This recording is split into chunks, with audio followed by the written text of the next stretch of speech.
Hey, how's it going, Michael? Hello. How's your day been so far? It's been a good day. I'm excited to get this started and talk about this with other facilities. And I know one thing that really helped us, honestly, is talking to another facility when we started. So, getting that conversation going and talking with other people will be exciting. Yeah. Oh man, I remember you actually came to Chicago to visit UMW, if I'm not wrong. Yep, yep. And they were a little bit farther than we were at the time. We had had the software for 5 or 6 months at the time, and it was nice to talk to somebody else and get some ideas from them and how they were using it. And you know, it was good. It was nice. So it'll be fun to talk to other people too. Yeah. And now that COVID has, for the most part, been behind us, we can probably do more of those things too moving forward. Yeah, for sure. So the people that we're speaking with today, is anybody using the trial Amper yet, or are they kind of all just thinking about it? No, it's a mix. So we have about 15 people, 16 people or so in the room right now, and it's a mix of folks who are currently using it, some people that are looking at just learning some best practices. So it's just a mix overall. Cool. Cool. Yeah. So I know we've talked before, but I can't remember what your background is. Oh yeah. So with that we can kind of kick it off. So hello everyone. My name is Akshat. I'm co-founder and CEO at Amper. Thank you so much for taking the time out, and thank you especially to Michael for being part of this event today. So just quick background on myself before I move it completely to Michael. Started Amper about 5 years ago. Grew up around manufacturing all my life. Actually grew up in India. My family had been doing manufacturing for 4 generations, so really passionate about it. And our mission at Amper is to help manufacturers of all sizes unleash their potential. So and Michael, you were one of our early customers. Really fortunate to have partnered with you. And in today's discussion, we're going to be going over just learning about your background, your journey, and just any advice that you might have to folks that are either using systems like this or potentially looking at, um, you know, shop floor technology. Mhm. So, for first question for you, more pretty broad, but like, just a little bit about yourself, your journey, and maybe a little bit on Global Precision Parts as well. Yeah, so I've been with manufacturing only for about 9 years. So in the grand scheme of stuff, that's not very long. Um, my family has always kind of worked in production lines and things of that nature. But myself, when I got out of school, I did the normal go to college, you know, um, got actually into the cell phone industry, which is kind of weird. But long story short, transitioned into manufacturing again about 9 years ago. Started in the production scheduling side of stuff, so managing your purchasing, your scheduling, um, all that kind of stuff, and then slowly moved into the lean manufacturing side of stuff, and then eventually the plant manager, and now I'm currently the vice president of Global Precision Parts. So our facilities, we have three main facilities, two in Ohio, one in Indiana. I'm based out of the Indiana shop. We manufacture about 70 million pieces a year, mostly for the hydraulic fluid conveyance systems. We do some automotive. We are IATF certified and ISO certified. So that's a little bit of our background. So Yeah, no, absolutely. And it sounds like the company has grown quite a bit over a couple of years. It sounds like y'all also added a lot of machinery over the years. Can you give a sense of kind of what the facilities look like, what kind of machines y'all have? yeah, so we have about 200 different machines. We have CNC machines, we have screw machines. So depending on how familiar you are with that kind of stuff, screw machines are going to be more cam and gear driven instead of hydraulic driven like a CNC would be. So they're all lathe styles. They're all going to take a solid steel piece of material and tear it down into a nut or a fitting. Actually, I got an example on my desk, just a little nut, so nothing special. Got a little thread in it. So nothing really crazy, but like I said, we're making a lot of pieces every year. Um, we originally started wanting to get with Amper. I don't know if you want me to talk into this part already, but um, yeah. So we Sure. originally started wanting to get with Amper as a trial, just because what we have noticed in our system is that you want to maximize uptime for sure. We've always done it through the paper time tickets and things of that nature, and turn that into somebody and enter that into our software. As a scheduler, I can tell you from my experience, it was always a big pain for me because there's such a delay there of getting that information. Sometimes they get it entered in a timely basis, sometimes they didn't. A lot of times I would just take it over myself just to get it done, just because I needed that information as fast as I could possibly get it. Mm-hmm. And then as I started entering that information is when I started realizing just how not accurate it was. How I'm being fed. We made so many pieces. The machine was up for this amount of time, blah, blah, blah, and just all kinds of stuff. And it wasn't always just an operator trying to be shady by any means. We asked these guys to do a lot of things. They set up machines, they help train other operators, they're running machines, they're doing a lot of things. We all wear multiple hats. And what happens is it's really almost impossible for them to manage their time on each machine. And there'd be a lot of inaccuracy to that. And based on the inaccurate data I was getting, I was also feeding inaccurate information into our system, and then also getting just endless inaccuracies with our customer and communication and things of that nature. So Amper came to us with a trial, and really just the first thing we got excited about was just simply being able to see when a machine was up and when it was down. Just that. Yeah. You're not making chips, you're not making money, right? So just that basic metric is something really good to get started. I guess even doing a trial to an extent, I know your entire team had rallied around it. Like you had like 6, 7 people involved in the trial itself, which is a relatively big commitment. It's an initiative that the company is taking on. What made you realize that you really needed to track data better? Was it did you feel like it was broader decisions that were challenging to make, or maybe you didn't trust the ERP system data because of the manual data entry? What was it that really compelled you to make this an initiative? I would say a couple of things. The biggest thing, like I said, not trusting the data was a big thing. Not getting the data in timely manner. I mean, let's all face it. When you started getting into certain positions and stuff, customers want answers right now. So there was many times I found myself in a situation where I was, it's 5 o'clock in the afternoon. I'm at home already, and it's a Friday. I'll let you know Monday how we did for the day. And that's not good enough for some customers, and especially in today's world. And also not good enough for myself, because by the time Monday falls around, I already lost all of Friday.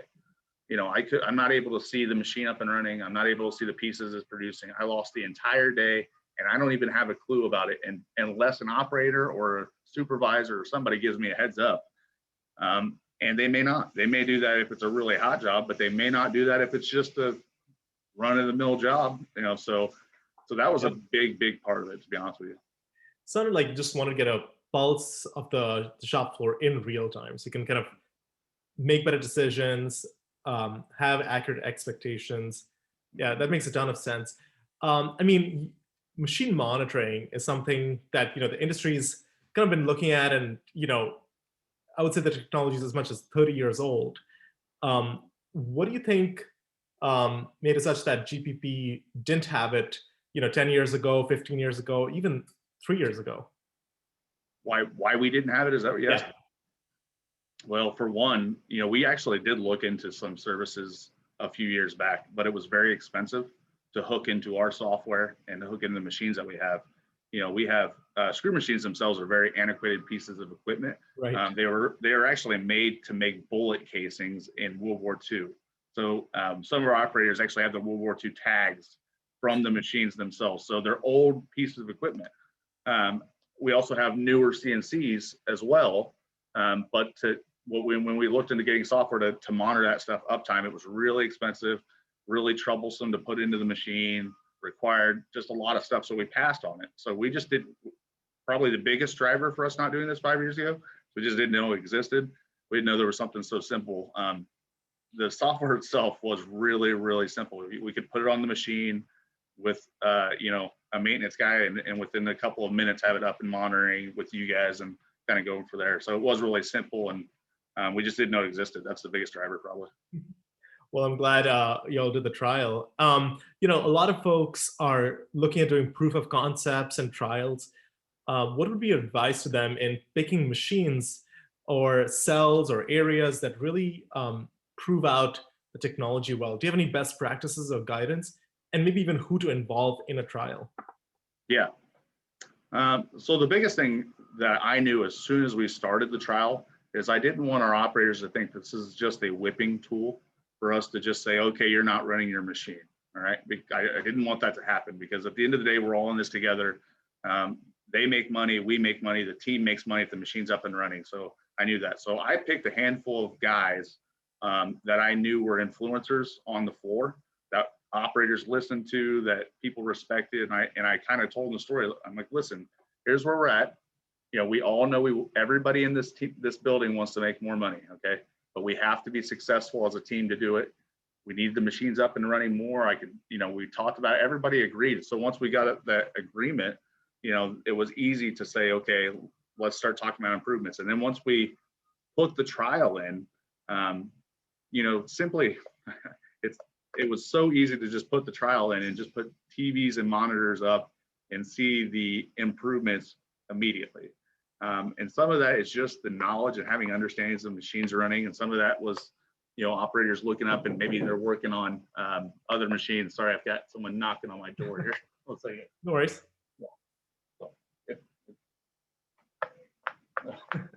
I have to call you.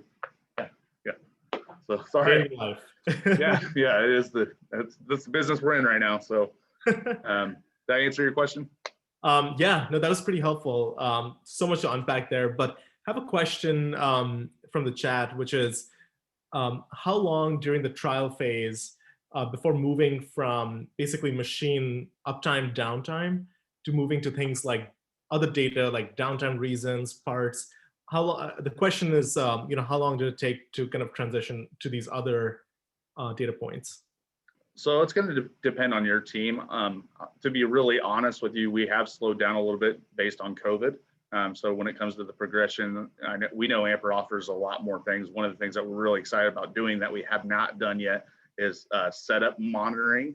And that's, monitoring the downtime due to setup. So there are a lot of things, but it really depends on your team and how much time you're wanting to invest in it.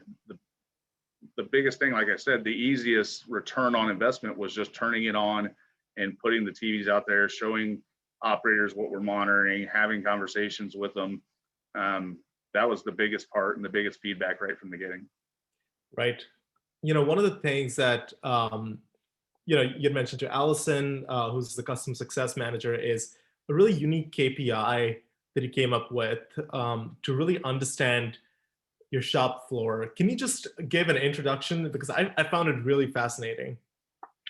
Yeah, so once we got going after about 6 months into it and we were monitoring uptime and stuff, one thing I wanted to know, because we're all trying to save money here, and we're in a time where labor is important. Every penny you pay is important. So I wanted to know, from my standpoint, when I pay an operator $1, do I get that dollar's production out of it? So from our perspective, when we pay an operator an hour of production, we expect him to run 2 machines for an hour. So if I pay him for an hour, I expect 2 hours of production out of him. So I wanted to see that. So with Amper, it was really, really easy for us to just take our weekly paid report and say, okay, this is the number of hours that we paid, and here's each operator that we paid. Okay, how many hours did we get out of them? And then monitor that weekly. When we started, we were around 80 to 90% basically of what we were paying and actually turning into production. We now average over 100% every single week of paid production. I think you were able to really drive the culture where you have all this data in Amper. Apart from machine uptime, downtime, you have operators logging in, part numbers, job numbers, downtime reasons. So I feel like, by bringing the team together from day one, I feel like that really set a really solid foundation um, for you to get to this point where you have all this information. Yeah, 100%. So there's another question, which is how much of an increase in utilization did you see once you put up the monitors for everyone else on the shop floor to see? It was about a 10% utilization. So in our facility, much like everybody else's, obviously you want to utilize 100% of your machine capacity. We really don't. This facility only utilizes about right now about 30% of our machine capacity with work. When we started, we were actually really around 18%. So we spent the entire 4-week trial not telling anybody anything. We just wanted to know what is our real utilization, what is our real uptime. We didn't put any TVs up, we didn't do anything, and it was a major wake-up call for us because all of our KPIs and benchmarks, everything said that we're 95% efficient and above and blah blah blah, and that's all driven from those time tickets.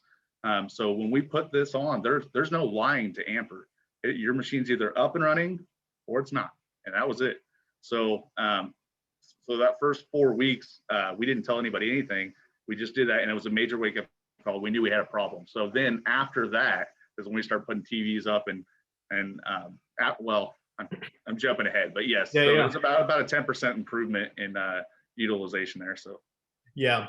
And Michael, I think one of the unique things that you do is you kind of look at the data kind of head on. There are always kind of reasons like not having demand, maybe there's a labor shortage, but I definitely appreciated how you both took, during the signed in hours, what was the productivity, but also objectively in the day or in the shift, um, what is the true utilization. A lot of people want to kind of not look at those numbers at times because it's kind of scary. but yeah, I mean, I think that was great that you just took it head on. mm. There's another question, which is, did you use downtime data like reason codes to run your TPM activities or move to more preventive maintenance? I'm forgetting off the top of my head. Did y'all end up using those tools much? We do use the downtime codes, absolutely. So so for us, we haven't done any kind of Pareto charting or anything with the downtime tools yet. Just been, like I said, right now we're just focusing on production, getting out the door, and we're really shorthanded. Everybody in the industry is for sure, but really just monitoring it and finding out what the real issues are for anything else. Probably besides setup time is huge. Yeah. The other drivers for us was waiting on material. That was one that we had a lot of downtime for. So we were able to see that really quickly because everyone says they're down waiting for material. But with Amper, there's other things that go involved with it. So we have a call button. So immediately that call button goes to our material handler and our production manager, and they know they need that guy needs material right now. So now it's not an excuse. Well, so and so didn't tell me that they needed material. No, we know you were told. We can see that when you were told, et cetera, et Yeah. cetera. So that was a quick return on investment right there. So Yeah, I think that that answers the question. and on communication to just kind of raise your hand and send out a message to the right folks. That response time always takes so much longer, whether it's an inspection or material or even maintenance. I believe the folks at UMW use the usage-based maintenance scheduling system. So definitely something worth exploring kind of down the road when it makes sense. Mhm. For folks that are kind of looking at machine monitoring and kind of think to themselves, we have an ERP system. It's not perfect. We get a report a day late. What do you think would be your perspective? Because it does take work to kind of get these things up and running, rally the team around it. Mhm. What do you think folks are missing out on, or what is the most compelling reason to supercharge your ERP system data with real-time data? Let me see how I would answer that question. So for us, we never had anything, so it was easy for us to make that investment. I think probably from my perspective is just the real-time feedback. Let's face it, we're in manufacturing. As much as we want everything to be cookie cutter and clean, it's not always that way. So, I'm able to see quickly if I need to get a response as a VP of this machine is down, and I told a customer I'm going to get parts, I know immediately, and I can call somebody who wasn't working immediately as a maintenance person to say, hey, I need you in the plant right now. I'm sorry, this machine's up and running, blah, blah, blah. And again, gaining that time back. Every single day you lose, you can't gain that back. You lose that, you can't gain that day of production back. So in a competitive world that we're in, the tighter that you can be in not losing that minute of production, that hour of production, that day of production, that's just that much more competitive you can be. Yeah, If that makes sense. absolutely. Another question is, excuse me, how do you make sure that you install these systems, and the data is actually reviewed? Because there's a lot of energy initially, for obvious reasons, that this data is really fascinating, but it's Mhm. easy to kind of slip into the way things have always been done. Mhm. So, but y'all have been able to review this regularly, weekly, monthly, daily. Like, would be advice to folks to like adding data into their management? Like, do you have it in a meeting, in your daily walks? Like, how do you incorporate into your day to day? So there's a couple different ways that we do. The biggest driver is we have a production supervisor that reviews the board itself. So that individual will review the board every single day to find out if what machines the prior day didn't get the expected production, what machines are up, where they need to move stuff. So we have that, but then we also use it through our front office manager. So if she needs to know immediately when our customer calls as a machine up and running, she doesn't have to page our production supervisor off a hot setup or off a hot job. She can pull up Amper and immediately see it's running as expected, and what's going on, or if it's down, and then she can give that answer to the customer. We use it during huddles. We use it during a monthly KPI report for, again, that paid utilization is what we call it. Just making sure that we're getting every dollar that we can out of our labor that we're paying. So Right, right. That makes a ton of sense. Yeah, I think incorporating it into all these daily things, whether it's customer communication and all, seems like such a reliable way to do it long term. So there's another question, which is getting machine monitoring in place is really the first hurdle. What is some advice you'd give to people for an immediate next step after implementing it to get a quick return? Like I said, the putting the TVs up and making it visible for everyone was a big return on investment for us. It was one thing for them to know that we're monitoring it, and we were walking around. We had a tablet with our production supervisor who would show them their uptime for the day before, talk about them for their current uptime, things of that nature. It was fine. That helped, and we got a lot of return on that. But when we started putting TVs up where everybody could see, how machines were running, what was up and running, just bringing that competitive edge and peer pressure from individuals to find out, hey, why isn't your machine running? Or you can get with trainers immediately or trainees, things of that nature. But that was the TV, making it visible was the biggest part. Making it the whole plant know that we're using Amper and letting them see it had the biggest, quickest return. And that big jump that we saw in utilization happened right then. Yeah, no, visual management is like Mhm. is immediately impactful. There's that Hawthorne effect that you get instantly. Mhm. One or two last questions. What any interesting or fun story in deploying this? People always have like, whether it's surprises or just want to hear any other story, like as you were getting a team involved that came out of it. Um, I don't know if I'd say anything funny, so to speak. I don't have yeah, anything laughable stories. Just the continual growth. I mean, the thing probably for me that I get really excited about Amper is I reach out to you guys all the time. I talk to Allison as a resource all the time, and just talk about the next steps. How do we want to use Amper? So one thing that I don't know, I'll just toss the story out here. I know this is something we're working on, but one question that's brought up from our customers every single day is how many pieces can you, or what is your production plan for today? And they want to know immediately. And we can do that. We can sit down. We've got documents and stuff that show us that kind of stuff. But it's something that takes time and takes a lot of time. But what I've enjoyed with Amper is there's always some innovation to the next step. So I'm always reaching out to Allison and giving ideas, and you guys are always coming back with different things that we're doing. So different reports, different metrics and things like that to help us just get that much better. So, you know, this started by just having something to tell me when the machine's up and when the machine's down. It's grown into something much bigger than that, and we know it's going to get better. So I guess that's my story. And no funny stories about it other than that. So.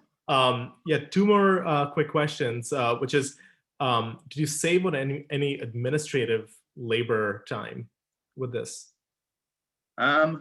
Yes and no, for sure. Like I said, it takes a lot of time to pull all this information together and stuff like that. So you absolutely save some administration time in terms of pulling this data, and you know, the office manager wants to know, how did the machine do yesterday? So is the time ticket in, or no, it's not in, or when we go back and find a time ticket. So yes, you absolutely save that stuff, and there's more to it, but yeah, absolutely.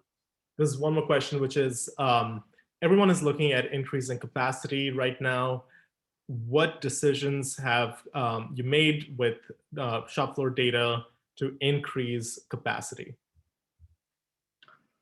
Okay, so what decisions have we made to increase capacity? We've made a lot of decisions, but the biggest thing is, since we can monitor, make sure machines are up, there's been a few things that we've had decision makings recently. So the biggest challenge that we have is labor.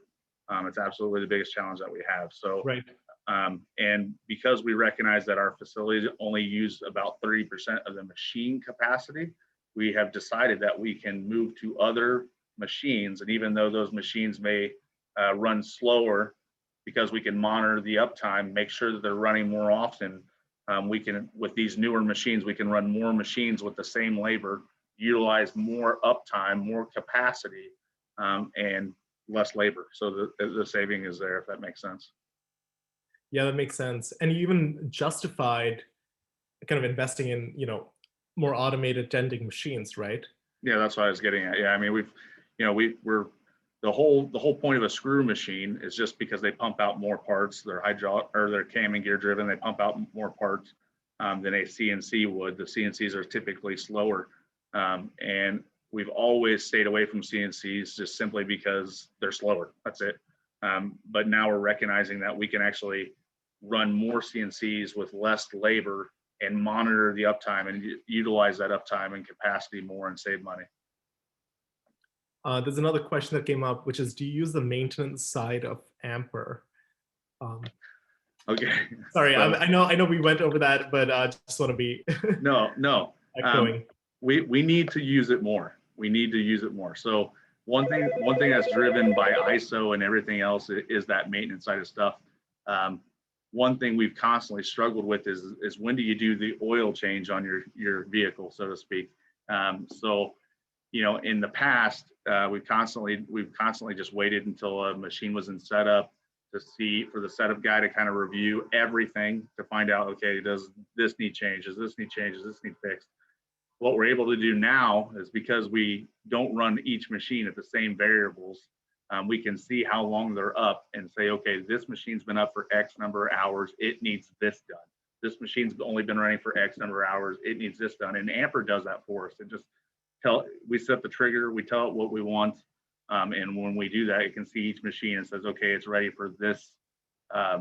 It's ready for this maintenance. And we can use it more than we even do now, to be honest with you.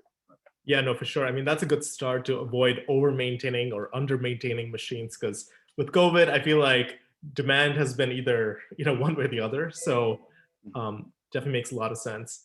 Well, we're at time, but if you have any last piece of advice, you know, would love to kind of end on that note. I think, you know, as our company, we would be very willing to have other people come in if they wanted to see Amper. One thing that was huge for us when we started is the first 3 or 4 months, there was a lot of data there. I mean, Amper does a lot more than you can hear in a 30-minute conversation. and it was almost overwhelming. So the first thing that we did is we reached out and we were able to find somebody that gave us a tour, talked to us about how they use the data, and it kind of really ramped up our team. We would be more than happy to do that for anybody that has any questions, and I would be glad to, if anybody wanted to reach out, I'm sure you guys can share my contact information. I'd be glad to share the stories and how we use it and go from there. Awesome. Well, Mike, I really appreciate this. This was a lot of fun. Just want to be respectful for everyone's time. But yeah, no, thank you so much for being part of this. And hoping I get to visit your plant sometime this summer. Really excited about it. Yeah, that'd be great. Great. Well, great. Thank you all for see you all soon. Yep. Thanks. Take care, team. Thanks. Bye.